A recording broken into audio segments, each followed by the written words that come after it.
ఒక పథకం పెట్టారు. ఎంజాయ్ చేసేవాళ్ళని ఎంజాయ్ చేయనీయండి. వదిలేసేవాళ్ళని వదిలేసేయనీయండి. అతిగా దాని మీద నెగెటివ్ ప్రచారం చేయడం వల్ల ఒరిగేదేం లేదు. వైసీపీ ఆలోచించుకోవాల్సింది.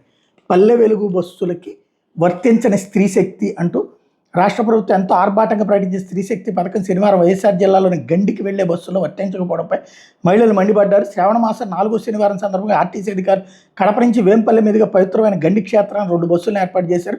గండి ఆలయానికి ఉచితంగా వెళ్ళవచ్చని భావించిన మహిళలు బస్సు ఎక్కాక డబ్బులు చెల్లించాలి కండక్టర్ కోటతో తీవ్ర ఆగ్రహం వ్యక్తం చేశారు. అలాగే రాయచోటు నుంచి గండికి వెళ్లే బస్సుల్లో కూడా ఛార్జీలు వసూలు చేశారు. ఆయా బస్సులో స్త్రీ శక్తి పథకం వర్తించదని స్టిక్కర్లను ఏర్పాటు చేయడంపై మహిళలు టీడీపీ కూటమి ప్రభుత్వాన్ని దుమ్మెత్తిపోస్తున్నారు. వీళ్ళు ముందే చెప్పారు, పల్లె వెలుగుకి ఇస్తాను అన్నటువంటిది ఎలక్షన్స్ ముందు ఇచ్చినటువంటి హామీ. అట్లాగే మొన్న ఈ స్కీమ్ చెప్పినప్పుడే చెప్పారు, ఈవెన్ తిరుమలకు కూడా పల్లె వెలుగు బస్సులు ఉంటాయి. అది వర్తించదు, పుణ్యక్షేత్రాల దగ్గరికి వర్తించదు. ఎందుకంటే పుణ్యక్షేత్రాల దగ్గర ఫ్రీ అని చెప్పేసి అందరూ దీనికి వెళ్ళిపోతే సాధారణ భక్తులు అందరూ తిప్పలబడతారు. కాబట్టి భక్తులకు ఇబ్బంది కలిగించకూడదంటే అక్కడ పల్లె వెలుగులు వర్తించవు, పుణ్యక్షేత్రాలకు వెళ్ళే బస్సుల దగ్గర ఎక్కడ వర్తించవని ముందే చెప్పారు. కాబట్టి దుష్ప్రచారం అనవసరం.